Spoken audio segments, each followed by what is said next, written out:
And we are back. We had some technical difficulties with the last stream. It was buffering, and we apologize for the buffering. Not sure where that was coming from. Our internet connection, it looks like it's a-okay. But yeah, if you want to check it. Yeah, just to be But sure. we are back now, so thank you so much. We're back. Marianne, how's that looking now? Is it still buffering or not? Let us know, porfa, please.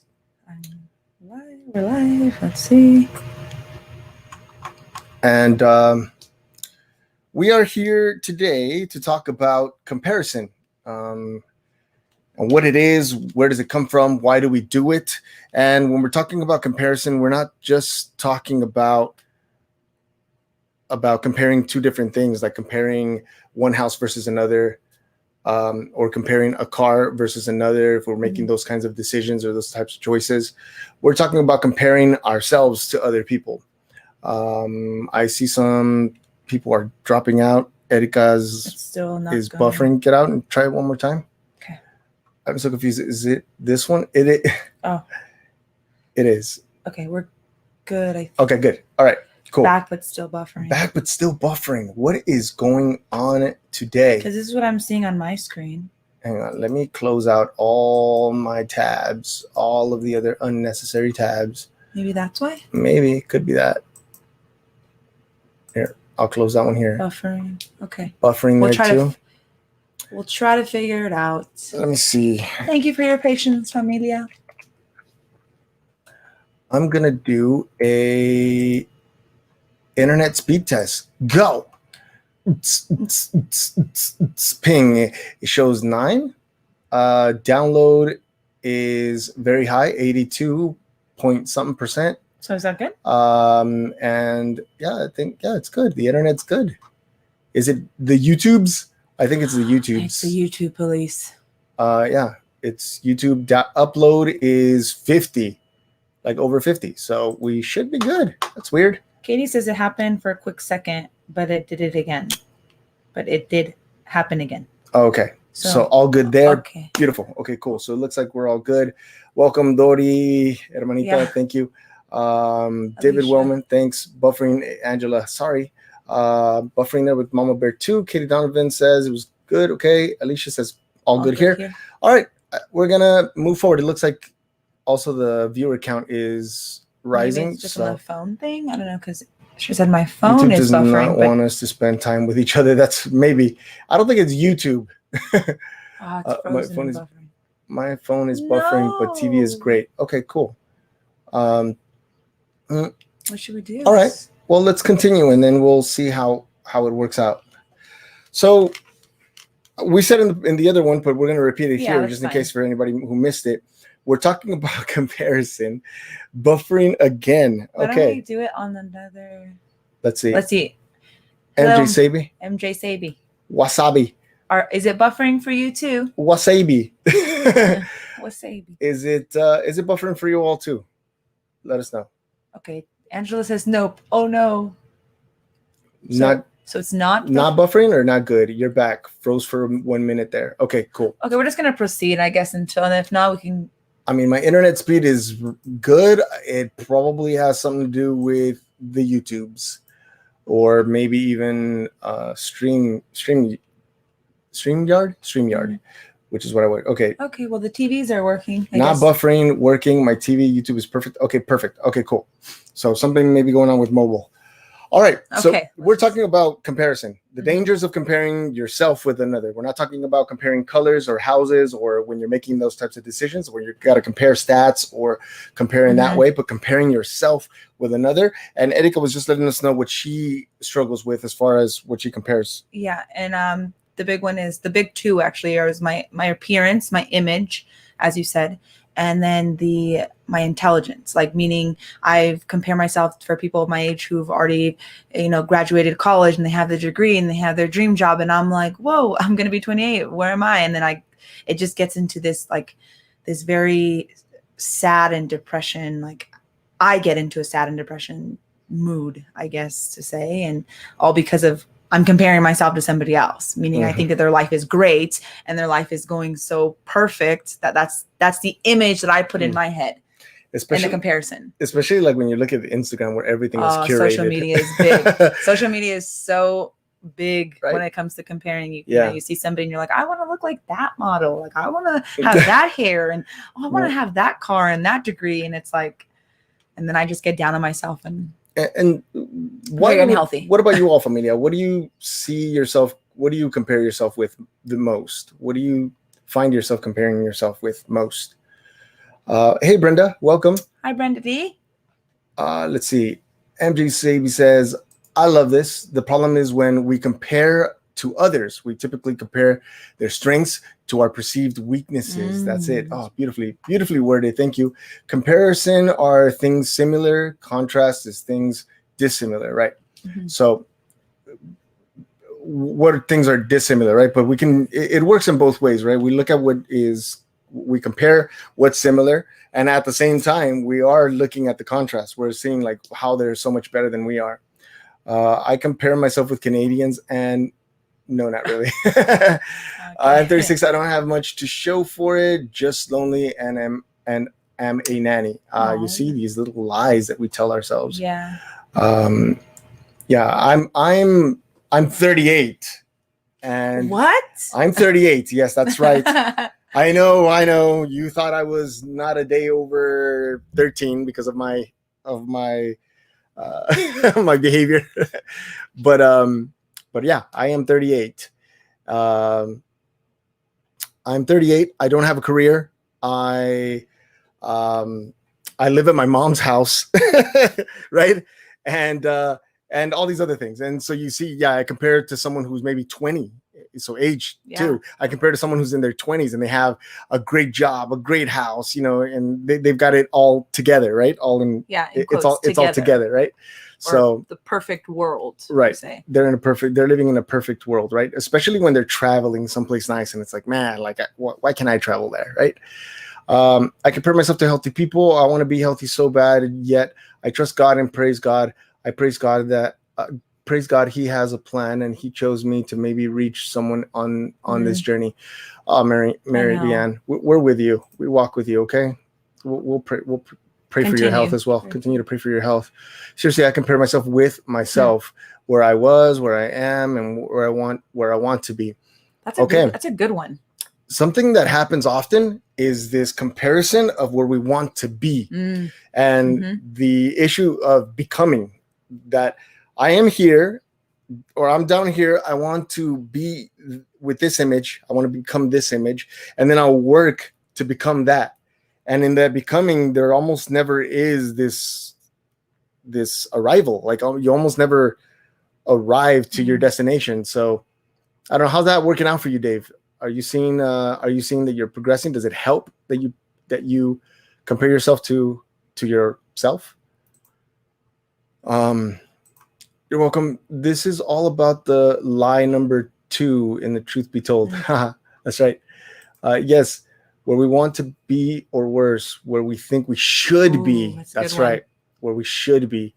This is great. This is a great conversation, familia. Thank you for your answers, because this is very insightful to me, and I hope that it's insightful to each other. I am now sitting on 2 job offers. Congratulations. Yeah. And I hope you pick the one that works best for you, man. Yeah. Good job and good luck. What else do we compare ourselves to? I'm trying to think. I mean, we don't just compare ourselves to people. I mean, no. Well, it's like no. Celebrities are the worst, no? Yeah. Because you see people who are half as talented as you are, and then you make that comparison. You're like, man, I could totally make a cake like that.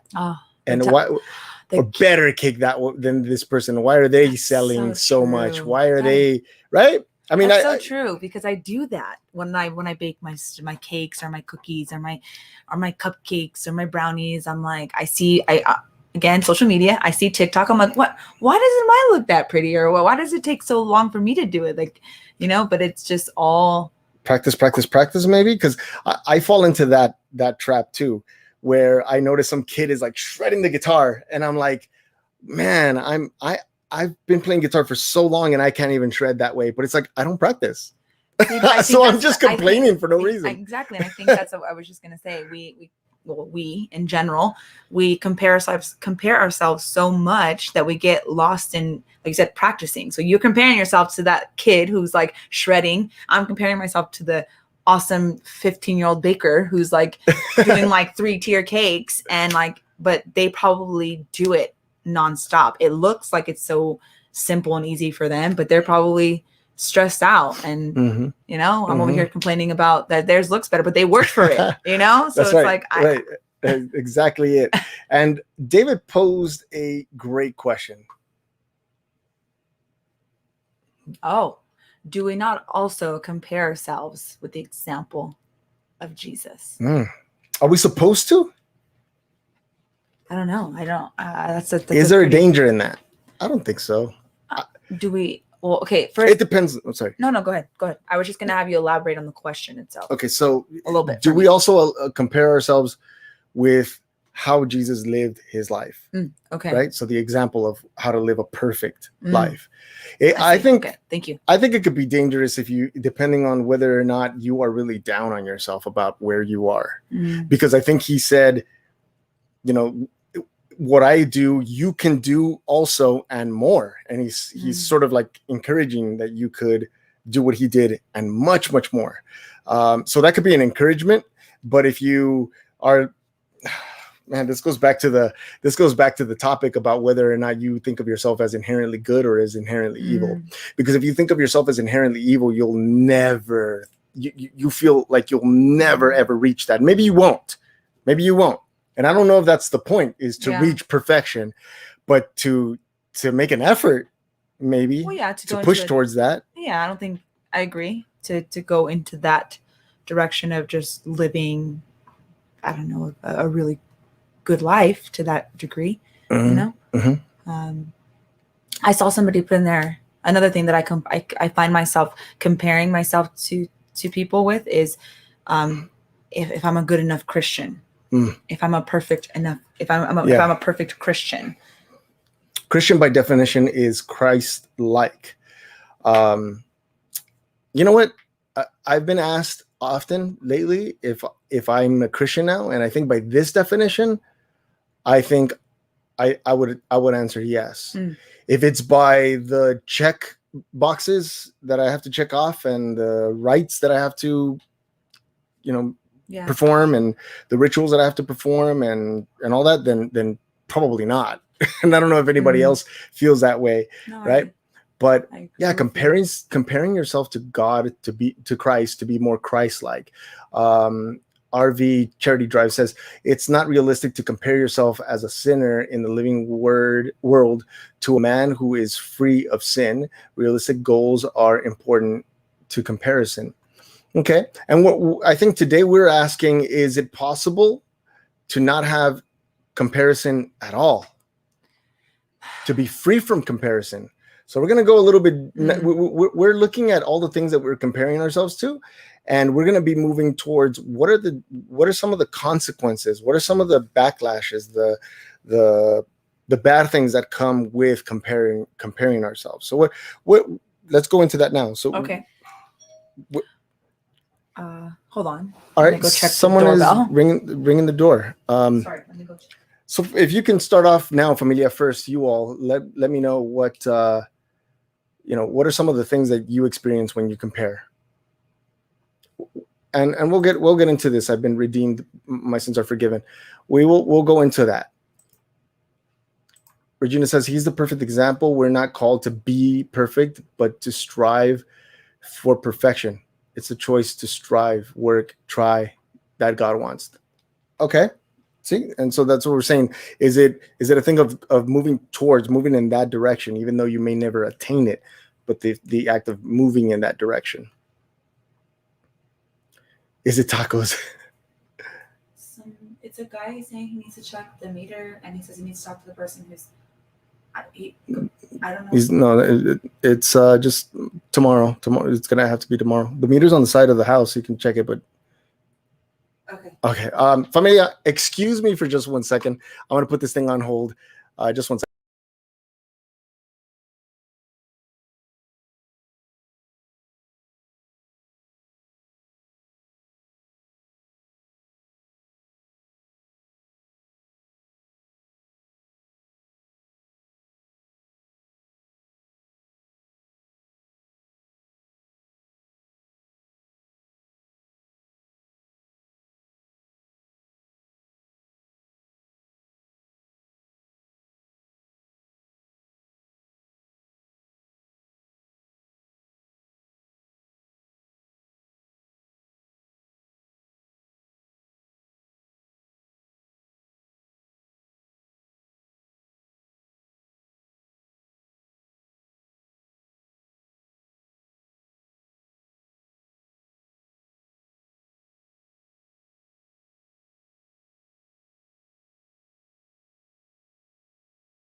It's muted. All right, we're back. Sorry. All right, apologies. They were checking the meter, something like that. So what are some of the things that you feel or that come when you compare yourself to another person? What's the first thing that you notice? Inadequacy, right? I make myself sicker or mess with my mental health when I compare myself to others. We must be at the hands of feel not good enough. Sorry, I had to step away for just a quick second because somebody was at my door. Feeling like a failure, right? Ooh, Betty. Betty, depressed. Okay. What about you? What are some of the depressed? Like Betty says, has been a big one for me. So I was gonna say I really just feel down. I feel unmotivated. Is unmotivated a word? Did I say that right? Unmotivated? Yeah, unmotivated. I feel like I can't like succeed. So I already go into this I failed even before I even attempt it or do something. So I'm already in that I failed mindset. So I go to defeated. That's a better word. Yeah. I already feel defeated by the task or by the challenge or even just like the new journey or whatever it is. I feel like yeah. Okay. That's a big one. See, a lot of people feel. Let's see. Yeah. So a lot of people feel about the same thing. Feel about the same thing. It's depressed. You know, we have the feeling of failure. We feel overwhelmed. We feel not enough, right? Yeah. Lonely sometimes, right? So sometimes this comparison can actually turn into isolation. Yep. Right? I've done that before. Okay. So you side. What has been your experience with that? Well, because of my comparison that I do to other people, and I've even done it to people who were my friends, to be completely honest. And it's not that I was like upset with them or anything. I just saw that they were moving in a direction that I was holding myself back from because of I can't do it. I'm going to fail. I'm defeated already. Having that mindset, I not knowingly had like kind of isolated myself from even friends. And then I was just in my room by myself. I wouldn't want to do anything.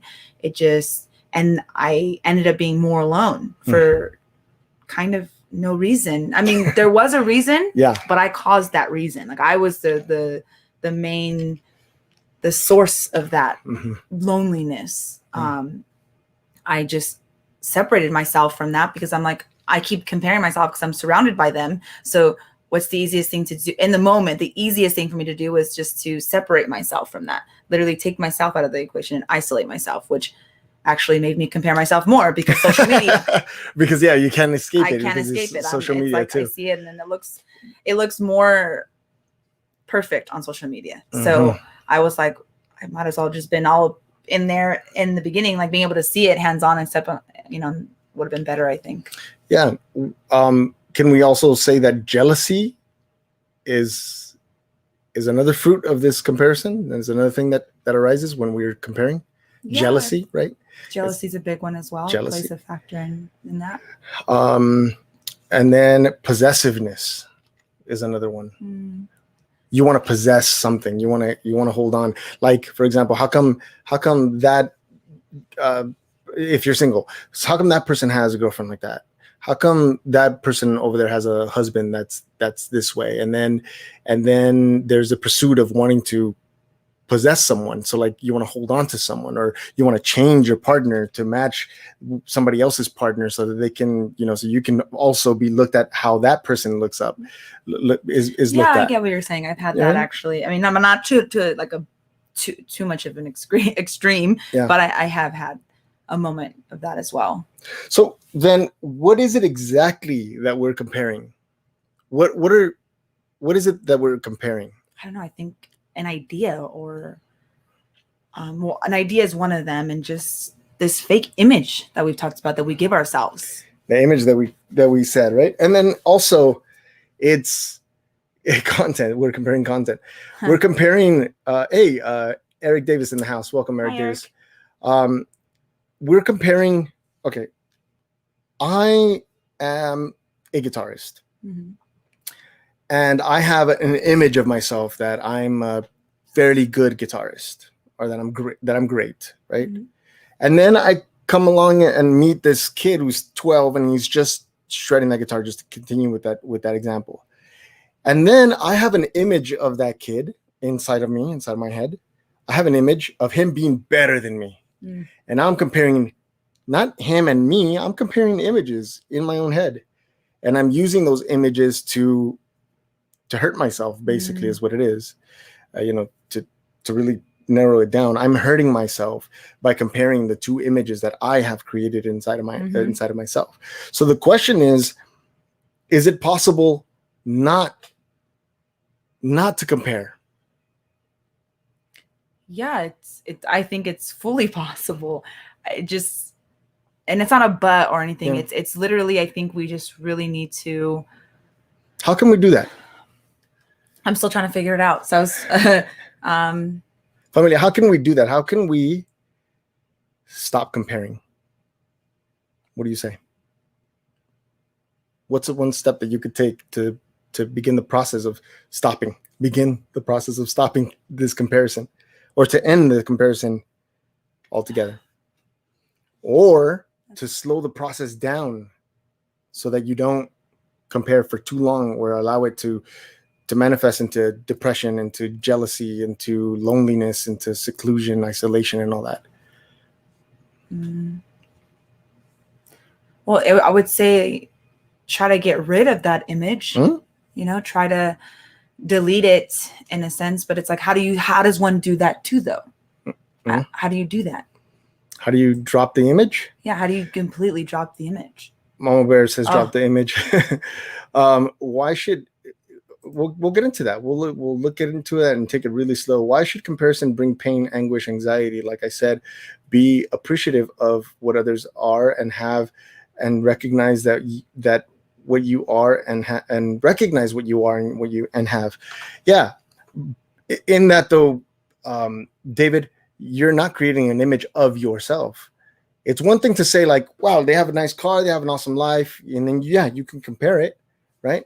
But am I creating an image that says that's better and I must pursue that? I must escape what I am and become what they are, is what is where the danger is. So yeah, I can compare I can totally compare myself. I'm like, man, that kid, and it comes with an understanding. I don't create an image. I could say that kid is awesome. Hey man, how many hours do you practice? Oh, I practice every day for 5 hours. Cool. There it is. Like, like there's no better, no different. Is that what you're saying? Yeah. So it's different, right? We're finding a difference here, right?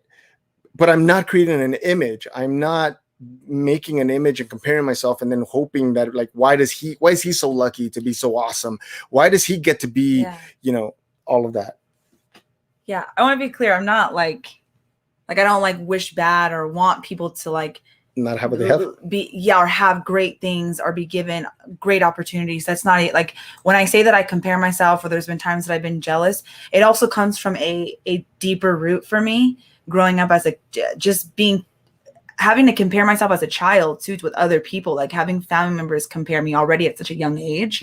That's kind of been like a deep root for me. So when I say that I compare myself or I've ever been jealous, it's not because I'm wishing that those people don't have those things or that I wish they have the same doubts or negative thoughts as I do. It's one of those that I wish that I was maybe they were brought up with people like making them feel or boosting them up, like giving them like a confidence that you got this, or being encouraging. And I didn't always have that. I had family members compare me to other cousins, like, why don't you be more like this person? So it was already implanted in me from such a young age. Yeah, it's part of your conditioning. And so it's not that I'm like I said, I'm not wishing bad upon anybody or wishing that I was better than anyone. I want nothing like that. Yeah. It's one of those things that I've struggled with as even like a 7-year-old. Yeah. My family did the exact same thing to me. They compared me to about 2 or 3 of my cousins, and yeah, it was, it was always like, hey, how come you can't be like your cousin, this person who's, look at how neat he is, or look at how like he sits up, or look how he washes the dishes after he's done, eating, or look how obedient he is. And it's like it creates this thing that says he's obedient, I'm not. He's good, I'm not. Yeah. He's ideal, I'm not. And so there's this push to become that ideal, and it's nothing but ideal. So we as someone mentioned, being more comfortable with yourself, being maybe expressing gratitude, maybe if you sit in gratitude of where you are and understand that this is your path, this is where you are, this is where life has taken you, and be okay with that, be grateful for that, not wanting to change yourself, not wanting to add to yourself, because this is who you are, not wanting to add to what God has already given you or made or created you as, which is why I think a lot of people end up, doing plastic surgery, because they don't like their image. They want to become something else. They want to add more to what they are. And at some point they've been felt like they're not beautiful. And beautiful means skinny nose, not wide nose. So I'm going to change that. Beautiful means, you name it, more like stretched out eyes. So I'm going to stretch this out. I'm going to make my lip like this. You have those. They're like the duck lips, just and stuff like that. Like not ragging on anybody. No. Okay, not ragging on anybody. But I'm just saying this is the mental process. This is how we get to where we are today, right? Yeah, that was so good. Yeah, Betty said getting compared to someone who wasn't obedient. Let's see. For me, it also tied up with seeking approval. That's right. Another one. Right. So sometimes it comes from us wanting to be loved, right? Yeah. Right. I want my mom to love me, and she treats my sister better. So I don't know where I'm going with that. Well, I want to change my gender. No, okay. No, maybe it's not that you're trying to compete or anything. But it is. It's part of competition. You want that same attention from your mother, that same affection that she may give to your sister, vice versa. Right. I deal with that with my grandmother. Right. So I might be more like her. Like, for example, this weekend, my mom did it to my nephew. My nephew and my daughter were both eating. Luna was eating a lot faster, and then my mom said, "Look, Luna already finished, or Luna already beat you to it." And it's like if she turns it into this competition, and then it creates what between them, like a little conflict, right? Creates conflict in them, right? So that's another thing. And then we catch them doing it, and then we have to tell them, like, "Look, guys, it's not a competition. It's not." I think we heard them saying something about like, "Well, my grandma has the pool," and then no, well, my friend has this, and it's like. No. Yeah. It's okay. Let's see. Eric Davis says go ahead, read it. For I am now seeking the approval of man or of God, or am I trying to please man? If I were still trying to please man, I would not be a servant of Christ. Oh, nice. Galatians beautiful, 1:10. beautiful. Serving. Okay, let's slow that down. Read that one more time for me. For I am now am I now seeking the approval of man or of God, or am I trying to please man? If I were still trying to please man, I would not be a servant of Christ. Right, because you become a servant to the person, to the people. And so you put Christ in the back burner.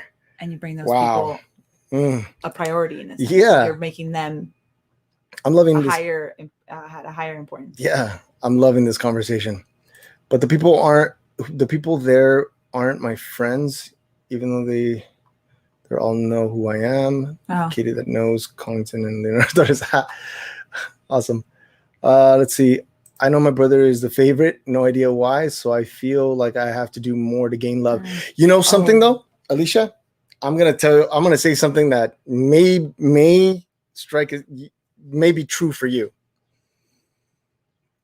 My mother has a tendency of paying a little bit more attention, of giving more leeway to my brother, of serving him more, not that I want to be served by my mom, but like really catering to him, right? Like really catering to him. And my brother's free. Like he just comes and goes. He does what he wants. He's not really attentive to the house. He's not really attentive to my mother as far as in comparison to how I am, right? Right. And so if I get into that, I will say, how come he does? How come he gets more attention? How come he's, this or that and the other? And I finally clicked. Like, my mom knows that I have my stuff together. My mom knows that I don't need that attention. My mom knows that I don't need to be catered to, that I don't need that. My brother does. Like, so they have a tendency of taking care of the one who they feel needs it the most, which is a weird way of showing someone you love them. Yeah, you relate a lot to my father in this sense, because my grandmother is a loving woman. She loves us like unconditionally. She's amazing, and she's doing very well. From the last time you guys all prayed for her, she's doing very, very well. So thank you again. And my dad has struggled with that too. My uncle, who my dad's younger brother, he, was, my dad always comparing to he was the favorite and all of that, but it was more so because he just struggled a little bit more. So my grandma felt like she needed to show him a little bit more attention or be more attentive to him, because she knew my dad can kind of take care of himself, hold his own, keep. Your uncle was struggling, your dad was not. So she kind of, and she knew that my dad would be okay. But then sometimes that could be damaging as well. It can be, like to the person, because it's like, okay, yeah, I got it all together, right? I'm okay, but there are times that I'm not okay, and I still feel like I deserve and I need that attention and love just as much as the other person. Or communication, right? Like your grandmother communicate to your dad that she loves him and that she knows that he's got it all together, or that she's proud of him. Yeah, that's a big thing. I think being told that you're, I'm not saying proud. That like you're proud. It goes a long way. It does. It makes you feel good. I'm not saying to like boost my ego or anything like that, but it does. I think everybody really enjoys and likes to be told like, I'm proud of you. Yeah. Yeah. And if you don't get that and you see that the attention is going to your sibling, it can do a lot of damage. It's him comparing his own images. Like, my brother's this, he's in trouble, he's this, he's that, and the other, and here I am, hard worker, got my family, and all this stuff. Why isn't my mom loving me? Yeah. Why isn't this, towards me? And it's that inner battle, that comparison, which is really hard and challenging to deal with. Try to seek approval all the time from family members and relatives, and mainly, which is kind of would make me more sad, because I feel like I was comparing myself to people like that were like my family, like my relatives, and they were comparing me, and it started like, there, no? Yeah. So I don't know, it just makes it more heartbreaking, I think, when it comes to when I really think back on it and go back to when it began. And and it's, I think if we can narrow it down, I think it comes down to self-awareness, being aware of who you are and accepting yourself as who you are, being content with who you are, understanding that maybe there is lots of room for growth, but don't be so hard on yourself for not having that growth yet. Learning to slow things down. If you want to spend time by yourself, doing it in a healthy way, like take yourself out to dinner, take yourself out to a movie, treat yourself. Yeah. Things like that, to where you can have a better, I think it narrows down to this too, have a better relationship with yourself. Yeah. No, I think I agree 100%. Because I think a lot of times I didn't have a great relationship even with myself. So how was I going to project that into having a good relationship with anybody else? Because we're seeking the approval from someone, we're depending on that person to be happy, versus depending on our own self to be happy. And by ourself, I'm not saying not Christ, okay? I'm saying there has to be a place where you are comfortable where you are. That's all I mean. Okay, I'm not saying we're saving ourselves or we're bringing ourselves joy or anything like that comes along with denying Christ or anything like that. I'm saying in partnership with Christ, but you have to have a good relationship with yourself in order to be in a good relationship with Christ, because it says love your neighbor as yourself. And if you don't love yourself, then how are you going to love your neighbor? And then even less so, how are you going to love God? Right? If your heart is troubled, how can you love God with all of your heart? That's a good question. If your heart is troubled, how can you love God with all of your heart? So this is the making yourself right, not saving yourself. It's different. Okay. I don't want to be quote it and then end up on that other channel called What Do You Meme, and then say Leonardo says you can make yourself right. Right now, I'm not saying that at all. I'm not saying you could save yourself. I'm saying make yourself right. Make amends with yourself. Is that a better word? Make amends with yourself. Fix what's your own internal conflict, so that you can have a better relationship with God. Let's see. My eyes. Brenda D says, I hated myself when I was a child and teenager, but really like me now. That's great. Why did you not like yourself? What do you mean? Yeah, what do you mean? That's a channel. Let's see. You want to read this one? Yeah. I like it here with you guys. No judgment here. No one here is any better. You love us. We are truly La Familia. I'm grateful for the times I come in and I don't have to put up the image of strong. No, you don't. And therein lies your strength, Marilyn. Like, you don't put up an image of strength, and what's revealed is strength, real strength, not the image of strength, not the illusion of strength, but strength. It's that is your strength. Good to hear you love yourself now. Brenda, got a lot of support here. Jesus likes me and created me this way, so I know I am a lovable person. Right. So we got agreed, Leonardo. Danielle says, when did you discover God? I don't know. I don't know how to answer that question, because it doesn't, the language doesn't seem like that's what I did, discover. God is more like God discovered me, or we met. I've not always been an atheist. I was an atheist for a short time, but I grew up religious, and I grew up in a church. And then I had to step away from that church because it was unhealthy. It was hurtful. And even in that path, I was still with God. And even now, I'm also with God. So I don't know if that answers your question, Danielle. Sorry. Let's see. I chased God until he caught me. That's right. Clothe yourselves. Go ahead and read it. Clothe yourselves, all of you, with humility toward one another, for God opposes the proud, but gives grace to the humble. Love it. Nice.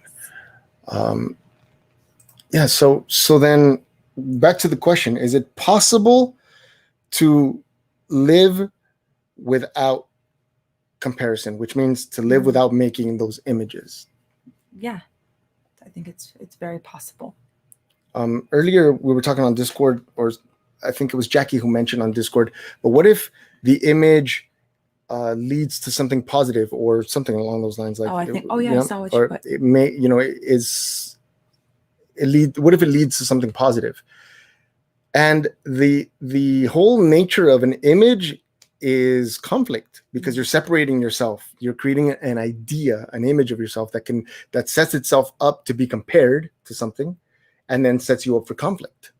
So an image is not really anything that's going to bring you positivity. So as I mentioned, if somebody says that you're beautiful, why must you make an image that says, I'm beautiful? Why not remove the image, accept the compliment? I'm not saying don't take compliments. I'm saying don't create an image for it. So if I can receive the compliment and says like, I'm beautiful, like, oh, thank you. And just be in that beauty, not be in the idea of of beauty. Because then if somebody says to me like, hey, you're handsome, and I go, oh, thanks, and I create an image of myself, then I can also create an image of, say, Keanu Reeves to throw your mama bear there, and they'll be like, I'm not anything like John Wick, right? He's like stoic, and he's wears his suit, and I start comparing myself, and then all of a sudden I feel the compliment has been robbed, right? So I mean that's where I'm. What do you think?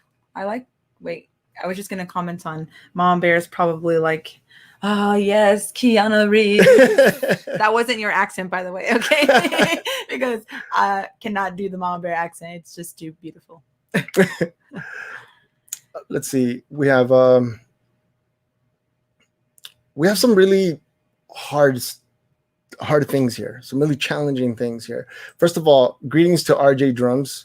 in Ireland. Greetings. Here I'm working night shift in the ER. I'm pretty tired. I just on a break. I love your action videos, brother. Thank you so much. Thanks for the love and support. And 2:50 a.m. Whoa. Goodness. We hope everything's well in the ER. We hope that you get some rest pretty soon. I squash them. I squash them. Find your channel through the chosen videos. Loved watching these. It's cool. I finally catch it. Yeah, good. Oh, welcome to the live stream. Good to have you. So as I mentioned, we're dealing with some heavy real stuff, right? So if you can go ahead and read that. Okay. I had been sexually abused and felt guilty, but Jesus gave me the ability to forgive others and myself. That's hard. Yeah. We're sorry, Brenda, that happened to you. Really sorry. But we're glad that you have, dug yourself out of that, right? Yeah, being able to overcome it and to have that strength to not only forgive others, but to forgive yourself, because that's also really, really big. And that takes a lot of strength, because we often, sorry, let me slow down. We often blame ourselves, and we can't find it in ourselves to forgive ourselves for all the pain, the trauma that happened to us, that we endured. And it kind of holds us back and keeps us in that dark place, because we think that it was our fault, and we find blame and shame and guilt and embarrassment in it. So I'm glad that you're able to come to that and forgive yourself for that, because it's not and was never your fault. Which honestly, if I may say, like, it always seems strange to me, and I don't mean any disrespect by that, but it seems strange to me that a victim feels guilty. Yeah. That there's guilt attached to you, the victim. I felt that myself, so I'm not saying this to be insensitive at all.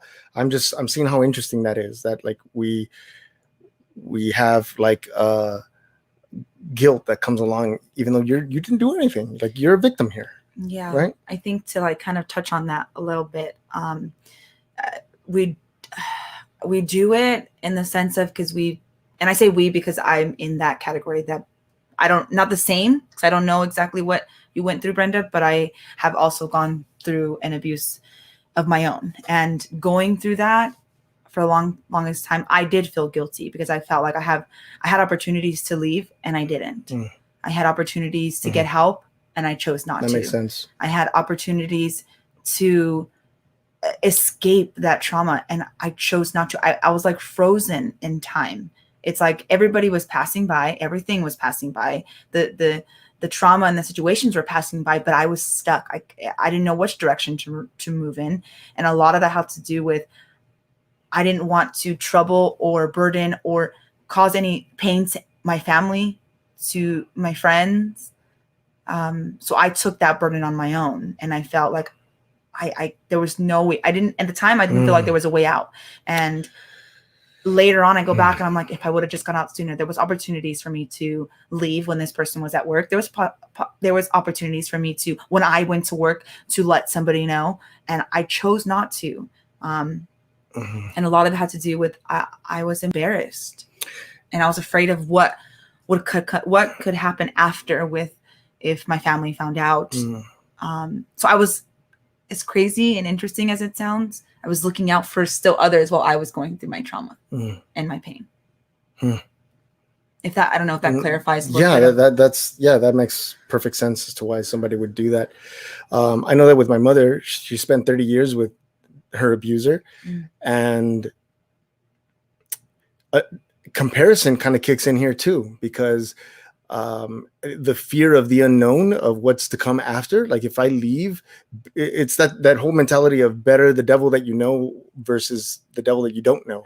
You don't know if you're going to end up in a worse place, right? She went from my father, my real father, who was an abuser, to my stepdad, who was also an abuser. And in comparison to my father, I think my mother thinks this one was worse. So she was probably afraid that she was going to end up in an even worse position if she left him. Yeah, I could see how that could be taken in as a comparison as well. I don't think I really had to do that with this one, with that, what I went through, you know, I didn't have to, but thank you for this conversation, familia. Yeah, and allowing or being accepting to the vulnerability, because that's also really hard for me to do. But here's a question you wanna. Yeah, is it healthy to keep comparing ourselves to the perfect human of Jesus, constantly falling short of it? Sorry. Is it healthy to keep comparing ourselves to the perfect human of Jesus and constantly falling short of it? I know that I sort of answered the question earlier, familia, but let's have a conversation about that. Like, first of all, I don't think any kind of comparison is healthy. When it comes to each other, somebody mentioned that we shouldn't compare our human sinful existence to someone who was perfect. Some say that God or that Christ never is saying that we should be perfect, or some people believe that the Bible says that we cannot be perfect, that's just something that we cannot attain. I myself am a little bit conflicted. I'm not leaning towards any direction, but in the Sermon on the Mount, he says, be perfect, therefore, as your Father in heaven is perfect. Some people say that he was being cheeky, but it doesn't make sense that he was being, cheeky, or that he was like kind of sort of mocking us in a way that's not first of all in the nature of Christ. I don't see Christ first of all speaking that way, like cheeky or being sarcastic or cynical or making fun of us. I don't see that. Okay, I'm not saying that I have it right, okay, but this is just my personal take on it. He's mentioning all these beautiful things that we should do, and in it is this phrase, therefore be perfect as your Father in heaven is perfect. And I think that to a certain degree he was saying, try. You're gonna fall short, but I want you to try to love in the way that God loves. And in fact, in his prayer, I mentioned it yesterday, in his prayer, he's saying to the Father, he says, righteous Father, let the love that you have for me be in them. So he's praying for that. He's praying that for us. He's praying that we can be as the Father is, that we can all be one. And if we're all one, then we're sharing the qualities, right? So whatever is in me, I am also in, right? So if Christ is in me, there's got to be some sort of sacredness to me. Yeah. I'm not sure if that's somebody's going to call me a heretic for that. These are just questions. I mean, I'm simply here to ask questions. I don't have all the answers. I'm asking questions. Some things I do have an answer to, but I still ask a question because I never want to come across as like, I'm the authority over all things Bible, or I'm the authority over God, or I'm even the authority of this process that we're walking through, right? I'm not even the authority over that. So that's my take. I think if you are going to compare yourself to that, I think it is healthy to compare yourself to that, as long as the result of it isn't jealousy or envy. How come he gets to do it? How come he's perfect and I'm not? Why is he the perfect son of God and why wasn't I? As long as that doesn't step in, I think it is healthy. Yeah, I agree with you and everything. You all go. Oh, it's raining inside my room. Sorry. It's okay. You? Okay. I'm okay. I think I was just implying that it's hot. I'm okay. Thank you. Sorry. Yeah. All right. So let's see what La Familia has to say. We're made perfect in his sight. Are we not? Okay. Is this? We are made perfect in his sight. Are we not? I am an amateur at scripture, so I can't tell you, yeah, that's what Luke such and such says, or, oh, let's go and look at this, so I'm depending on you all to input scripture here, okay, until I could be a little bit more well-versed, but we'll see. I don't think it is healthy. Jesus was God in human form, sinless, and unblemished. Go easy on yourself, sister. Okay, that's one take, and we respect it. Let's see. What else? Yes, it's healthy. Brenda sharing some things. Eric Davis says, yes, it's healthy to follow the example of Jesus. He ran the perfect race. We should try our best to follow, knowing we are under grace. Am I taking this scripture out of context when he says, take up your cross and follow me? I mean, why would he say follow me if he's walking a path that's unwalkable? Is that a fair question? Right? Is that a fair question? Let me know, familia. In case you missed it, the question is it out of context am I taking this out of context when Christ said, take up your cross, deny yourself? First of all, deny yourself. To me, that's an image. I don't know if I'm reading too much into it, but when I hear that, if Christ is in my presence, familia, and it doesn't have to be this way for you, okay? It does not have to be this way for you. If Christ is right in front of me and he says to me, Leonardo, Daniela Guiñaga Torres Monteverde del Campo García de la Vega Cardenal, I'm talking to you. That's my name. That's not really my name. I was like, your middle name is not Daniel. No, that's not my name. I was so confused. If he looks up at me and says, Leonardo Torres, deny yourself, take up your cross, and follow me. The first thing that I'm going to do is drop everything that I think that I am. Everything I think I am. That's the first thing that I'm going to do. You don't have to do this. You don't have to take this as theology or what have you. The first thing I'm going to do is drop myself. Drop myself, my created self, the image of myself. I'm going to drop everything that I am. Even my name. Drop everything. Leave everything that the world gave me. I'm going to leave that behind. And then take up my cross, meaning join him in the suffering. When Christ suffers, I suffer as well. His suffering is mine. And when he says, follow me, that means I'm going to walk through a path that is, they're going to be stepping on his footsteps. I'm going to be following that. Am I not? I don't know. Is that weird? What's your take on it? What do you think? No, I don't think it's weird. And I think that everything that you had said was pretty on point. Maybe not everybody will agree, or people have their say, but I don't know. I really like the way your mind works, the way your way of thinking in talking about what we think. But yeah, your questions are just, you've made me go into like, wait, I have to sometimes repeat your question a couple times in my head to be like, okay, is this what he's asking? But you have a really, I don't want to say interesting, like it's a bad thing. You have a really, no, it's like a good, interesting, like an interesting mind. And I think that you get everybody else thinking in that way. And it's like, whoa, it's like a whoa moment. It's a whoa moment. It's a big whoa moment. This whoa moment brought to you by YouTube memberships. Thank you. Well, thank you. I just like to ask questions. I like to see things clearly, even if I never get to the right answer. And even if I get the full answer. I was before. I think I'm not anymore. I think I'm freeing myself from that. You have a lot of confidence when it comes to asking questions that I've always been so afraid to ask, or getting into discussions that I've always avoided.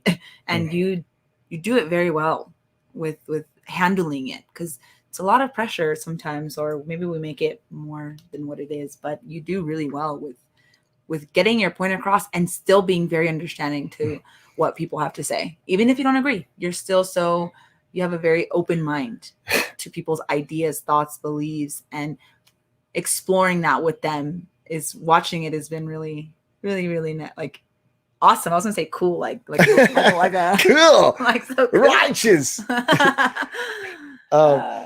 Thank you. Sorry. No, it's that's okay. probably not the answer you were looking for. No, I was not looking for that. No, I get you, but thank you so much for that. I think some people agree. Eric Davis says this. To a person in the first century, the cross meant one thing and one thing only, death. This is a call to absolute surrender from Jesus to us. To a person, sorry. Wow. To a person in the first century. Has that changed? Senor Davis? Has that changed? Is that different today in the 21st, 22nd? I don't know what century we're on. History was definitely not my strongest suit. Let's see. So, amen. Take up your cross, turn from sin. Okay. Take up your cross. So yeah, join him in death. No, like accept your fate that you're gonna die. This is kind of stoic. I love it. I don't know if stoic is the right word, but RJ Drums, thank you so much for joining us. Good night. Enjoy the rest of your work night. I hope everything goes well, and I hope you get some good rest, my friend. Yes. Thank you. I agree with what you said, Leonardo. You got a lot of agrees. So let's just so there it is. Like, is it healthy to compare yourself to Christ? I would think so. I mean, again, as long as you're not saying that you're going to be better than him when you're done. Yeah. Right. Like I'm gonna try my best to be like Christ, but I'm gonna do it better. I'm just kidding. Yeah, I got this, right? Like, and then, come on, hype me up, people. I'm gonna be no. I think that's unhealthy. Okay, so let's look into that. What would be an unhealthy? For those of you who said it was healthy, what would be an unhealthy approach to comparing yourself to Christ? I mentioned a couple, right? Well, kind of like what you just said, like I'm gonna be better than Christ, kind of like attitude, or that's like a big one. I don't know if anybody else has like an idea, but. I'm going to put this water. Different woman says, well, our concept of what death on a cross meant culturally was lost, but make no bones about it. Death on a cross was a criminal's death, the worst of the worst. Okay. I like this answer, Senor Wellman. The word that stands out to me is concept of what death on a cross is, right? Can we remove cross, and can we remove concept and look at like death? Is death just death? Never mind. That's a tricky question. I was trying to read it as taking out those words. Let's not go into that, because I when I think of concept, I think of idea, which I think of an image. So I don't think of the thing. So like a concept. Do you understand the concept of music versus do you understand music? The idea of music versus music, right? The idea of death versus death. If we can't lose ourselves, then we can't truly follow Christ. How does everyone feel about that? If we can't lose ourselves, if we can't deny ourselves, we can't get rid of ourselves, then we can't truly follow Christ. That's right, because it weighs us down, doesn't it? Yeah. We're weighed down by our sin. It's heavy. We're weighed down by our selfishness, our self-centeredness, our egocentricness, all of that. Yes? Yes, in English. Yes, in English. I squash them. Gonna put two boys to bed. Thank you so much for joining us. Thank you for joining us. Yeah. Today, maybe death by lethal injection would be like the equivalent. Maybe. Oh yeah, that's a death, right? Or the electric chair. Do people still do the electric chair? I hope not. I don't know. That's brutal. Let's see. To know you can't be perfect like Christ, and letting that get in your head to the point you are already defeated before you begin is an unhealthy comparison. Oh, that's right. To know you can't be. We forgot about that. So what Mary Leanne is saying is that I have this view. It could be a view or an idea that Christ is perfect. And he is. He was. Is perfect. And then I look at myself and where I am now, and I think, and even I start remembering. I bring memory into this, which means that I bring my past into this. Memory is the past. I bring in my past, and I think of all the times that I failed, and how I couldn't even accomplish simple things. Like simple things. Like I'll give you a perfect example. When I was a kid, my mom bought me a pair of shoes. She had never spent more than $20 on a pair of Chucks for me. Never, ever, ever, ever.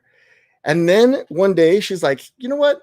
I'm going to buy you some good shoes. Go ahead. Pick whatever shoes you want. I didn't want Nikes. I wanted Airwalks. Now, Airwalk. I remember that. Airwalks, before they went to Payless shoe stores, were like better than Vans. They were like the shoe to have if you were a skater, right?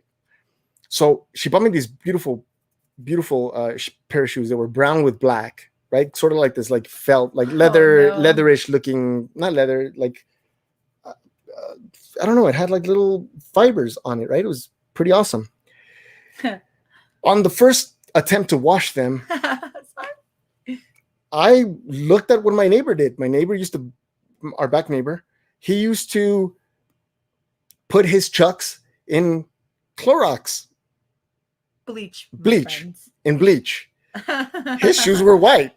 I'm sorry. All of the shoe, like the whole shoe was just white. He had the white Chucks. So he would put them in in what is it? Bleach. Right? He put And- them in bleach. And your So colors. And what were the colors of yours again? my shoes were brown and black. So, okay, I'm going to wash my shoes. I put them in bleach. I'm sorry. Such a simple task. It was simple, right? But I didn't know any better, right? Forgive me, God, for I know not what I'm doing, right? Or forgive me, Mom, because I don't know what I'm doing. But I couldn't even get that right. It's a simple task. So how am I going to even do anything that Christ ever did? So if I'm starting from that point, I'm going to be so defeated before I even start that I'm not even going to try. I mean, to be fair, though, you were looking at somebody cleaning shoes. You thought it was the right thing to do. You know, I mean, to be completely fair, you didn't know that bleach turns things yellow, or what color were they when you got them? When I got them, they were black and brown. Afterwards, they were just, all kinds of light brown and and off black.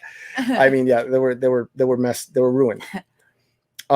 But my point is that what she was saying here, what Mary Leanne was saying, is that it's not healthy to compare yourself if in the end you're going to feel defeated before you even start, because then you're going to go the opposite direction. You're going to say, well, I was born to fail. I was born to never be anything even close to Christ. And that might even be like, well, I might as well be an atheist, or go in the opposite direction and say, I'm going to go and escape and do unhealthier things, right? Yeah. So unhealthy comparison. Go ahead.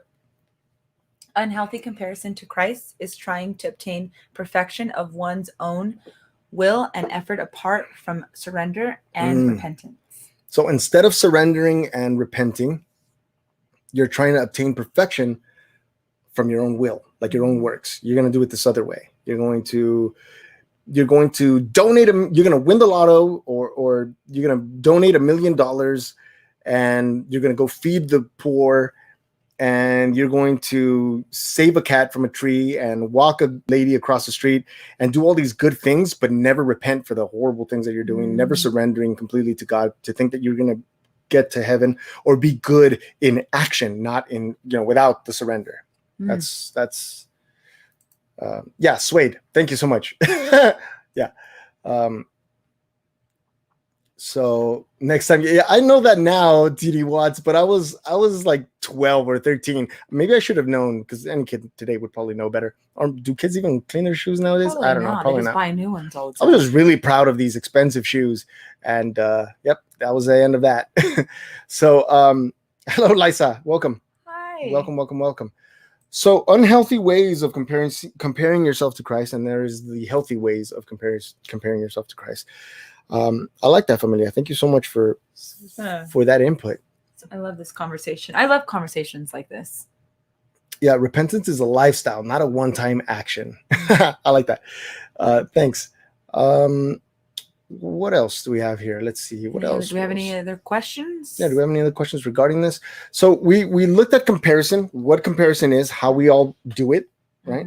How we compare ourselves to others, and then we talked about the dangers and the backlash or the outcome which that comparison brings, which is what are the negative things that comparing yourself brings?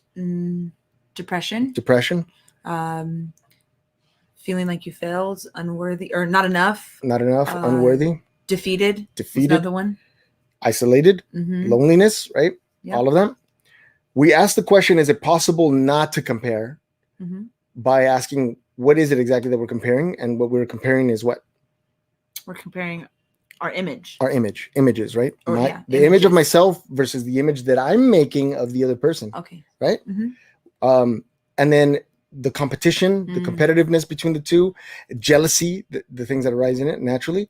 And we're asking, is it possible to not compare, to live life and not compare? Can I look at someone who is blessed in some way, gifted or skilled at something, and not compare myself to that person? We agreed that yes, it is. Somebody mentioned, is it healthy to compare ourselves to Christ?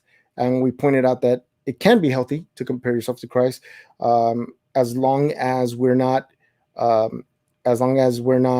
seeking to be better than him, or that we're looking at ourselves negatively in some way, right? Yep. Or being jealous that he is that, right? I have no idea what a Chuck Taylor is. What Chuck Taylor? Chucks, man, Chucks. Like All-Star Converse. All-Star Convos. But Convos.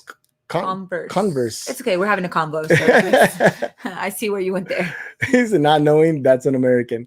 That's un-American. She maybe doesn't know it by Chuck Taylor. Maybe. I mean, yeah, it's a pretty common thing, but it's okay, Katie, because there's a lot of things that I don't know. Let's see. Linda Garcia says this.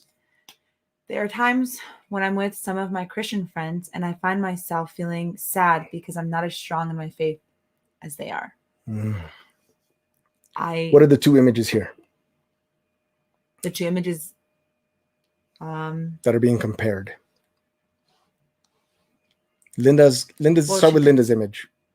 Well, she feels sad. I don't know. What do you mean? What images does she have of herself that she's comparing to her friends? I feel like this is like a super easy question that I should know. We just went through the whole thing, right? So Linda is looking at her faith. She sees her friends' faith. She sees her friends as strong in their faith. And she's looking at herself as what? As weak? As weak in comparison to her, right? Okay. And that brings her what? It brings her sadness. Sadness. So her weakness is bringing her sadness because of the comparison that she's making to her friends who are, she feels are stronger in their faith. It's not her weakness that's creating the sadness. It's her perceived. It's the image, so right? It's the image of the the comparing of the images. So Linda, you have an image of yourself being Christian, just Christian, not a good Christian, not better Christian, not a strong Christian, and you have your friends who express their faith in a specific way, and you're seeing their faith. You're making an image of them in yourself, that they are stronger. They have stronger faith, and in comparison, you are feeling sad.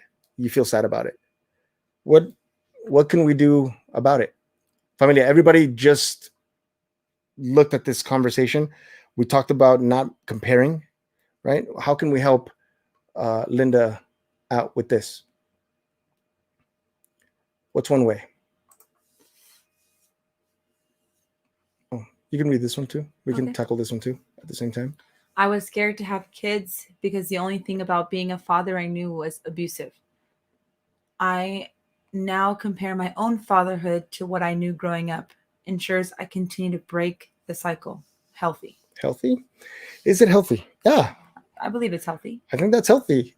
That's interesting. So being scared to have kids, you were scared of the future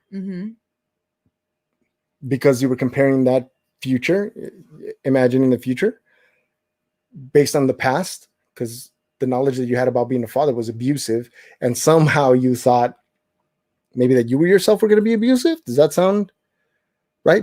What was it exactly that you were afraid of? Were you afraid that you were going to be abusive to your kids? And now he's saying that now he's comparing his own fatherhood to what he knew growing up. So now he's doing it backwards. Now he's seeing what he is as a father, comparing it to what he knew about it in the past. And that ensures that he continues to break the healthy cycle. It's kind of like me. Like my dad was a drunk. My stepdad was a drunk. The only father figure that I had was my grandfather, and I only saw him like a handful of times, really, because he either would travel here from Mexico or I would travel to Mexico. So it's not like he was in my life every single day. But I knew the type of father that I wanted to become. I had an image of what I wanted to become. And one of the most important things about it was that I did not want to be a drunk. So I'd never drink. Like I don't drink. I could just say this, it's not a habit for me. Every once in a while, I'll have some wine or a little bit of something with Coke or Pepsi or something, but it's a tiny little bit of it. It's literally like a drop. But it's literally a drop. It's not anything like my father or my stepfather, right? So yeah, that sort of comparison is, I guess, could be healthy because it keeps you focused on the goal, which is to love your kids, to be a good father, to be there for your father, for your kids, first of all, right? To actually be there. So that's cool. Let's see. It's a myth. Go ahead and read it. It's a myth that faith is the absence of doubt. What we know is there's an answer to our doubt, a focus. That is prayer and the Holy Spirit. Again, what we were mentioning earlier, right, in another video that I posted earlier today, we have to be sure that we have to know the difference between us worshiping God and us worshiping the image of God. So whether and this is not to knock your friends, okay? Not to knock your friends, Linda, but sometimes what you think a person is stronger in their faith, I would ask, are they worshiping God? Are they really close to God, or are they worshiping an image of God, their idea of God, or worshiping God how they think they should worship God versus actually having a good relationship with God? Are they doing something to make you feel like your relationship with God isn't as strong as theirs? Are they boasting? Are they talking about just how like blessed they are, or are they lifting you up? That counts too, don't you think? Yeah. Right. The way that they interact with you with it, if they do it in like a negative way, it could also affect whether or not you consider your faith strong or not. It's just also just comes down to how we make it, your intake. Take it. Yeah. So yes, beautiful. I love that you all are so helpful and so loving to one another. Go ahead. Your walk with God is your walk, not your friends. So you need to work on your own faith, not the idea of your friend's faith. Right. Get to know God for yourself. Oh, I love that. Yeah. So what Mary Leanne is saying here is what? That she needs to, her relationship with God is, and her walk is hers. So to not go base it off of her friends or to try to have her friends' relationship. Yeah, try to have the same. That it's all of our relations with God are different. Right. They're not the same journey, the same walk, and sometimes they don't even happen at the same time as the other person. It's and that's okay. That's what makes the relationship with God so beautiful and amazing and loving, because they are so different. Right. And one thing that I picked up here in this response was that, like, you have to be careful that you're not so focused on your friends' relationships with God that you're distracted from your own relationship with God. That happens. Right? Pretty often. That you're not neglecting your communication, your prayer, your connection by your mind being so distracted by the image of their faith, their idea of faith. Right? No, yeah, that's spot on. It's true. And it's sometimes hard. It's challenging. Let's see. What else? Let's see. Let's see. These are all great answers. Thank you so much for your responses and for your love and care for one another. Like I am loving this. I love these conversations. Yeah. Here, you can read this one too. Linda, we are all also all on different levels. Did I read that right? Linda, we are also all I'm sorry, that's like a tongue twister, on different levels of where we are with our relationship with Christ. Some are new to the faith, etc. And it's not a race. There's not a race to be as informed or ahead or behind. Like it's your timing and it's your journey, it's your path. You walk it, you speed walk it, you run it, however it feels right to you. But you don't need to be at the same. I don't even want to put them in levels, but you don't need to be in the same as the next person. Right. Like if I'm gonna step into something here. From an outsider looking in, I'm going to go back into what I used to see when I was an atheist, okay? And just take this at face value.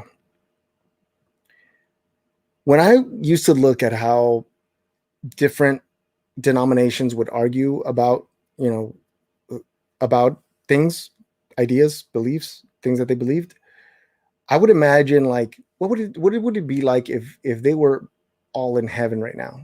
They would literally stomp over each other to get to be sitting next to Christ. Like I could see like a fight like taking off in heaven. Like, no, I want to sit next to Christ. No, you sat with him last week. Like it's got a weird image, right? Like it's not a competition. It's not like that. I don't know. I don't think Christ is gonna be like, well, no, you didn't believe in me quick enough, so you got to sit actually behind that person and that person because they followed me way before you, so you're in the back. I don't think Christ is gonna do that. Where Christ is not gonna put you in the corner. Yeah. It's not gonna happen. Right. And there's something in the Bible about the last shall be first or something like that. The first shall be last. So I don't know if there's something to take from there, but amen, Liza. We are together in that race. We're together in this race. It shouldn't be a you're over here and I'm over here. It's just we're all in it in our own ways. Right. And the key word is together, unity, united. He talks about discipline here. Go ahead. Yeah. Spiritual discipline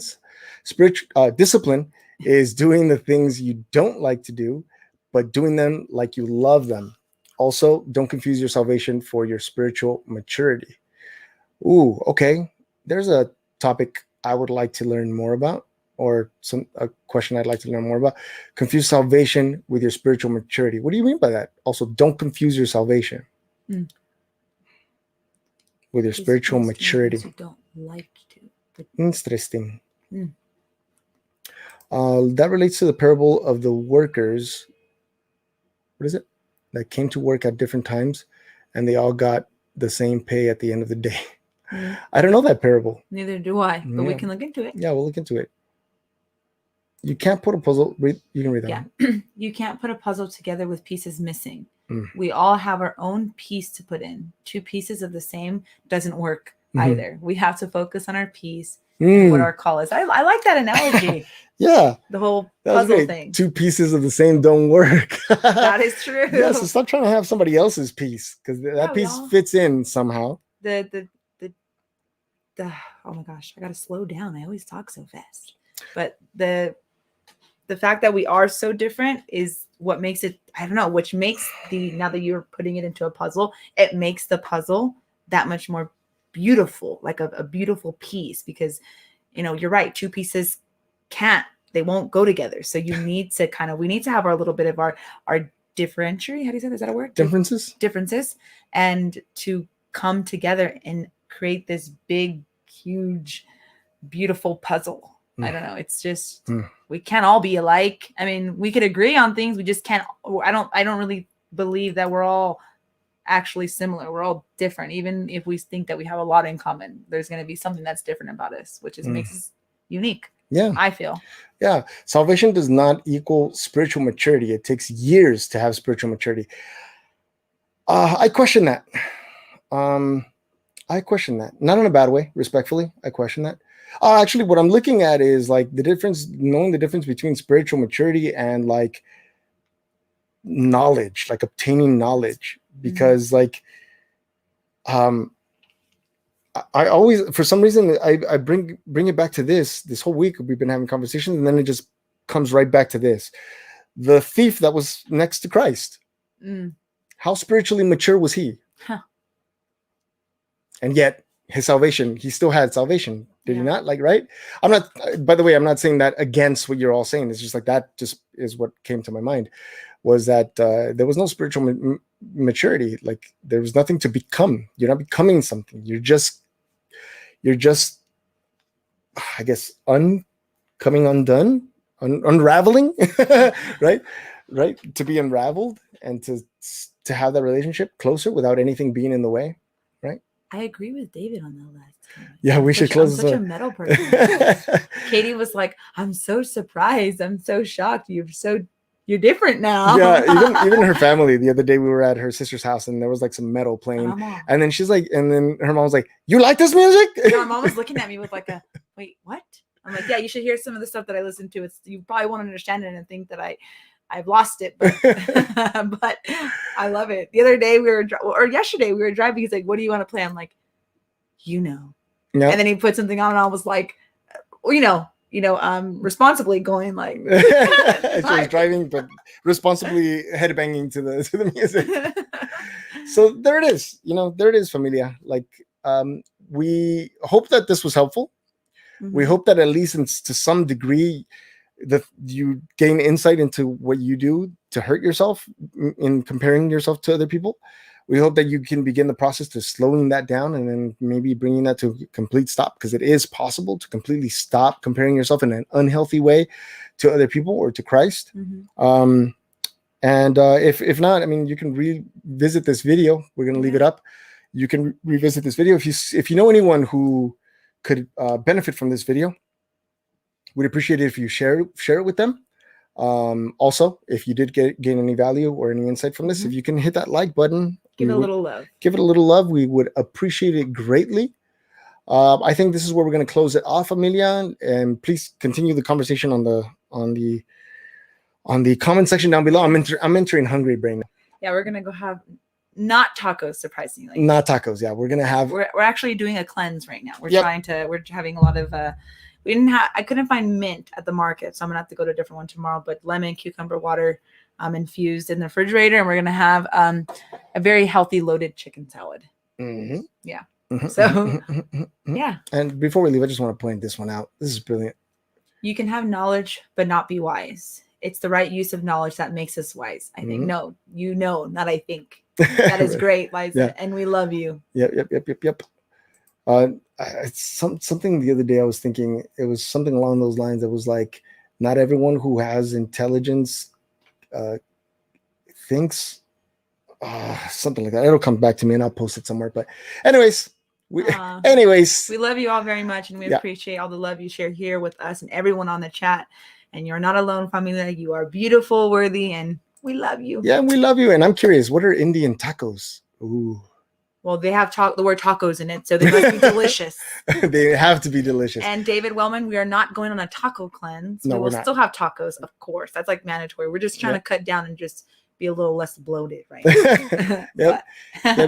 Healthy. Just trying to be a little healthier. That's all. That's all that is. You know, because we have Eric Björklund coming in October, and we're gonna eat a lot of tacos. I gotta keep it clean. I'm so excited. Yeah, me too. All right, familia. Thank you all so much for joining us. We will see you on our next adventure.